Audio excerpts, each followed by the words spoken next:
Bonsoir.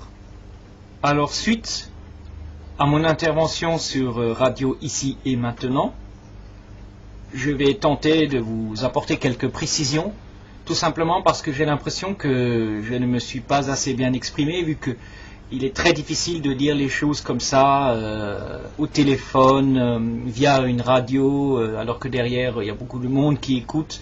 Donc le téléphone et la radio servent d'écran, mais quelque chose d'énorme se trouve derrière, vu que beaucoup de gens écoutent. Donc paradoxalement, c'est quelque chose d'énorme. Donc il n'est pas évident de s'exprimer. Alors, pour ceux qui n'ont pas compris, je vais tenter de vous éclairer davantage, mais il n'y a pas de miracle, il n'y a pas de recette miracle. J'ai dû enquêter, j'ai dû beaucoup lire pour trouver ces notions-là. On ne les trouve jamais de façon complète, donc je reprends la phrase favorite de Pierre Jovanovi qui dit que vous prenez les pièces du puzzle, vous prenez chaque petit wagon, vous les raccrochez les uns aux autres, et c'est ensuite que vous avez une bonne vue d'ensemble. Bon, pour ma part, j'ai enquêté et il y a de quoi devenir fou. Il y a de quoi devenir complètement fou, donc il faut vraiment savoir prendre des distances par rapport à ce savoir-là. Il faut canaliser ce savoir-là et être doué d'un mental très fort, parce que beaucoup de gens ne comprennent pas, si ce n'est en fait la majorité. Et donc, vous êtes complètement isolé par rapport à ça, d'une part, et d'autre part, c'est que bon, il faut les assumer. Ces propos-là, quand vous les dites, il faut les assumer parce que c'est vous passez pour un fou, tout simplement, ou pour un illuminé. Et donc ça, c'est comment dire, c'est quelque chose qu'il faut endosser, c'est quelque chose qu'il faut être capable de porter et qu'il faut assumer. Mais j'aime jouer avec les frontières, donc voilà, c'est un exercice qui me convient. Bien. Alors, la notion que j'évoquais, eh bien, c'est l'acte de naissance. Bon, au-delà des banksters, au-delà de la politique et des polémiques ou que sais-je, il y a juste une notion qui est capitale que vous devez connaître. À partir de ça, vous pouvez faire des recherches et vous verrez que ça se tient. Nous sommes dans une prison commerciale, comme dans Matrix, cette fameuse prison qu'on ne peut ni goûter, ni toucher, ni voir, ni sentir. D'accord ? Nous sommes dans une prison commerciale. Comment ça fonctionne ? Il y a deux notions importantes à intégrer. C'est très important. Je n'insisterai jamais assez là-dessus. Il y a la notion de l'être humain qui est souverain, et cet être humain ne peut être jugé par d'autres humains, puisqu'il est la création du grand architecte. Il n'y a que le grand architecte, le processus universel, qui peut juger l'être humain. Par contre, les humains peuvent créer aussi à travers leurs inventions. Et ils ont inventé l'acte de naissance, affilié à un numéro de sécurité sociale. Donc, l'acte de naissance que vous portez est votre prison. Je vais vous dire pourquoi. Parce que à chaque fois que vous achetez quelque chose, une propriété, si vous ouvrez un compte bancaire, lorsque vous vous mariez, lorsque vous achetez une voiture ou quoi que ce soit, tout ce que vous signez et achetez à votre nom, eh bien, vous le perdez. Vous le perdez au moment même où vous croyez l'acquérir, parce que justement, vous le signez à votre nom. Il est très important de comprendre que l'acte de naissance appartient au gouvernement. C'est la propriété du gouvernement. Donc, quand vous signez quelque chose à votre nom, eh bien, vous le perdez. Vous n'avez que le droit équitable. D'accord ? Pardon, le droit équitable, excusez-moi. Vous n'avez que le droit équitable. Mais vous n'avez pas le droit à la possession. Vous êtes propriétaire, mais pas possédant. Pourquoi ? Parce que le nom qui figure sur l'acte de propriété que j'ai ici, voilà, alors j'ai enquêté, je suis allé voir mon notaire. Lui, il a carrément pété une pile. Donc c'est la preuve que j'ai mis le doigt sur quelque chose de sensible. Je suis allé le voir avec ici mon dossier, l'acte de propriété de mon appartement locatif. Je vais d'ailleurs le revendre parce que c'est pas la peine. Il y a marqué dessus mon nom en majuscule et mon prénom en majuscule. C'est comme ça qu'ils identifient le propriétaire. Et ce nom et ce prénom qui se trouvent sur cet acte de propriété se trouvent où ? eh bien, il se trouve inscrit sur l'acte de naissance original possédé par l'État. Et c'est ça, il faut différencier l'être humain intègre et mon âme, que je suis vraiment, et mon nom, qui est la propriété du gouvernement, qui est la personne juridique. On ne peut pas saisir et juger un être humain. Par contre, on peut saisir une raison sociale, on peut saisir une personne juridique, parce que c'est une corporation, une entreprise, associée à un numéro de sécurité sociale.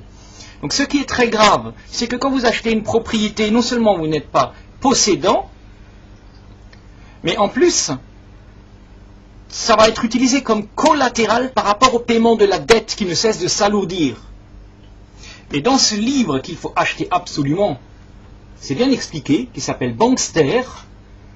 Alors, je vais rechercher dans mes liens et je vais à nouveau, parce que j'ai déjà fait la publicité pour ce livre, je vais mettre à nouveau le lien sous cette présente vidéo, mais peut-être un peu plus tard parce qu'il me faut rechercher dans tous mes, dans tout mon listing là, dans tous mes listings, donc c'est pas toujours évident de trouver tout de suite. Donc voilà, c'est écrit dans Bankster, c'est bien expliqué comment est créée la monnaie fiduciaire, comment on nous entube avec l'acte de naissance, en nous faisant croire que c'est nous, alors qu'en fait c'est la propriété de l'État. Et voilà, donc ça c'est la notion la plus importante à connaître. Ensuite, par rapport à mon,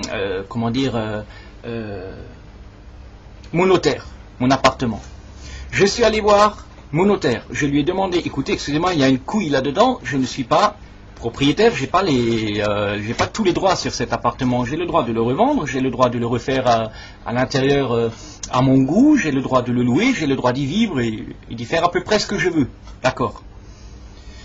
Mais je ne suis pas possédant parce qu'il y a mon nom dessus. Et moi ce qui me pose problème, c'est que le gouvernement est propriétaire de mon acte de naissance. Je ne sais pas si vous essayez de comprendre ça, je ne peux pas vous en dire plus. Différencier l'être humain de la raison sociale, différencier l'être humain de la personne juridique. L'être humain a les droits innés. Quand les politiques, moi ça me fait bondir quand les politiques me disent, ou nous disent, vous avez des droits mais vous avez aussi des devoirs. Non, nos droits ne nous viennent pas des hommes corrompus, ils ne nous viennent pas des gouvernements corrompus. Les droits nous viennent de façon innée, de l'univers, de la création, du grand architecte. D'accord ? Et donc les devoirs qu'ils aillent se faire foutre. Eh bien les devoirs nous en avons par rapport au contrat que nous signons. Quand nous signons, c'est interprété comme un contrat avec les banksters et l'État. Et donc quand vous signez quelque chose à votre nom, vous le perdez, vous le transférez à la couronne, puisque l'État, la couronne, est propriétaire de votre acte de naissance. Alors essayez d'obtenir votre acte de naissance. Alors on vous dira, vous pouvez avoir autant de copies que vous voulez, mais vous ne pouvez pas acquérir l'original, et donc vous ne pouvez pas le sécuriser. Demandez-vous pourquoi. Ceci sert à vous maintenir en esclavage. Tout ce que vous croyez avoir est adossé à ce nom, et donc est sous contrôle du gouvernement et appartient vraiment au gouvernement. Par contre, par exemple, quand vous achetez, je ne sais pas moi, des pièces d'or, des pièces d'argent, en anonyme par exemple, avec du liquide où il n'y a aucune trace, là c'est l'être humain qui achète. Parce que là on ne peut pas vous le saisir, c'est pas sous contrôle. Comprenez-vous la subtilité entre la personne juridique et l'être humain? Voilà, c'est à peu près tout ce que j'ai à dire. Je crois qu'il faut prendre du recul par rapport à ça. Donc moi je vous invite à lire Bankster. Je vous invite à questionner aussi votre notaire. Vous allez voir qu'il va péter une pile parce que le mien il a commencé à rougir. Hein, il est devenu tout rouge direct et il a commencé à tenter de contourner avec tout un jargon professionnel cette question de l'acte de naissance. D'accord? Et il est devenu tellement fébrile et nerveux qu'il en a perdu la boule et il m'a viré au bout de 10 minutes.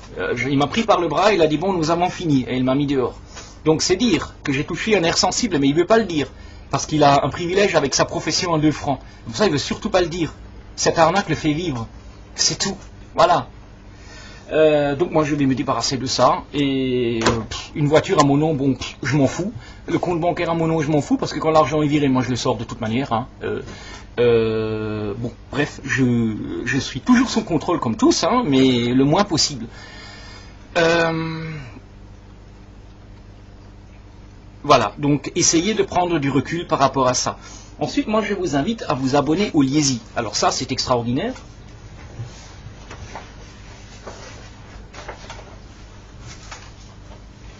Voilà. Lettre d'information économique, stratégique, internationale. Alors, je vous donnerai le lien, mais sinon, vous allez dans Google, vous cliquez Liezi, vous trouverez des ouvrages absolument extraordinaires que j'ai achetés, qui datent des années 2000 déjà, j'en ai acheté des années 2000 et des plus récents. Eh bien, ce qui est incroyable, c'est que ce qui a été dit par Liezi dans les années 2000 est en train de se dérouler sous nos yeux. Donc c'est tout de même extraordinaire, preuve qu'on peut leur faire confiance. Alors je vais vous lire une partie du numéro 218, moi je suis abonné, hein, donc voilà. Alors, dans le numéro 216, Liezi a solennellement donné son dernier avis d'achat agressif sur des pièces d'or et d'argent métal. Nous espérons que les lecteurs les plus timides seront enfin passés à l'acte. Depuis cette recommandation, les cours ont commencé à exploser. Ce n'est qu'un début. Cela s'achèvera par la mort des monnaies fiduciaires et de tout ce qui est fondé sur celles-ci. Revenus, patrimoine, retraite, etc.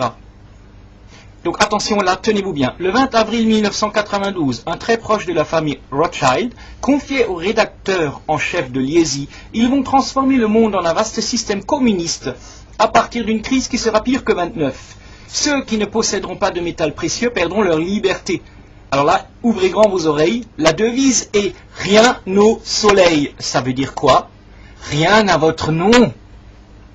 C'est-à-dire qu'il faudra éviter d'être propriétaire à cette époque où le communisme viendra en force. Mais écoutez, c'est logique, tout le monde sait que ces dettes, on ne pourra pas les rembourser. Et dans un Liezi précédent, il a été clairement expliqué que tout le levier juridique, ils l'ont déjà préparé. Les Rothschild ont créé la Banque mondiale de l'environnement, ou la Banque mondiale pour l'environnement. Et lorsque tous les États-nations auront fait faillite, lorsqu'ils seront en cessation de paiement, ils vont utiliser le prétexte de la dette qu'ils ont créée pour s'emparer de tous nos biens et de tout ce qui est adossé à notre nom. Il faut bien distinguer le propriétaire du possédant. Ce que vous avez en anonyme, vous le possédez. Vous avez le pouvoir dessus, le contrôle absolu. Eux, non. Par contre, ce que vous avez à votre nom, ben, vous en êtes propriétaire et c'est tout. Mais ce n'est pas à vous. C'est ça qu'il faut comprendre. Si vous êtes propriétaire d'une maison, d'une voiture ou d'un compte bancaire, ce n'est pas à vous, puisqu'il est à votre nom. Et donc, de facto, il appartient au gouvernement. Alors voilà, moi je ne peux pas en dire plus. Hein. C'est difficile, ce sont des notions qui sont difficiles à capter parce qu'on a été tellement conditionné. Alors, à force de créer de la monnaie fiduciaire, on a donné à ces banques privées le privilège de créer la monnaie, hein, à la place des États-nations. On a perdu notre souveraineté. Et n'oublions jamais la notion la plus importante chez l'homme, la faiblesse la plus importante, c'est la corruption. Et ces banksters de merde ont réussi à acheter la terre entière en faisant des billets Monopoly à partir de rien, sans aucune contrepartie, c'est grave. Ils sont en train d'acheter nos pays. Ils sont en train d'acheter notre gouvernement. Ils ont déjà acheté notre gouvernement. D'accord? Et donc, ils ont acheté votre acte de naissance et tout ce que vous croyez avoir, tout ce dont vous êtes propriétaire. Ils ont acheté les médias. Donc à chaque fois que Monsieur X de la gauche se présente et Monsieur Y de la droite se présente et M de extrême machin ou A du centre, voilà, quand tous ces gens se présentent, ils ne peuvent se présenter devant les médias officiels, à la télévision ou sous la presse officielle qu'à partir du moment où ils auront fait allégeance à ce système de malfrats. Puisque ils ne vont jamais vous laisser dire la vérité. Vous ne pouvez pas, si vous voulez vraiment œuvrer pour le peuple, vous ne pourrez même pas, tout est verrouillé, comme le dit si bien Pierre Hillard, vous ne pourrez même pas passer à la télé. Ou alors on vous démolit, mais alors gravement, quoi. Hein. Y compris pour la presse écrite. Donc en fait, quand vous votez pour la droite ou la gauche, in fine, il n'y a pas d'opposition, ce n'est qu'un semblant. Derrière le rideau, ça pue. Ils dînent ensemble, ça c'est sûr. Et ils vont tous, ils convergent tous vers un gouvernement mondial qui va nous baiser, et sévèrement. Donc, en fait, que vous alliez voter pour la gauche ou la droite ou le centre, il n'y a que le lubrifiant qui change. Mais croyez-moi, ce qu'ils appellent la démocratie, excusez-moi, mais c'est truqué. Ils jouent un jeu truqué, ils mènent un jeu truqué, et si vous allez voter, bah, autant tendre votre cul à Sodome. Hein. Alors après, lubrifiant gauche ou lubrifiant droite, c'est la même chose, mais dans le derrière, ça fait mal. Voilà. Donc voilà, moi je vous invite à faire vos recherches, abonnez-vous à Liezi, et vous allez comprendre beaucoup de choses. Surtout lisez Bankster, surtout lisez ça. Voilà. Merci. Au revoir.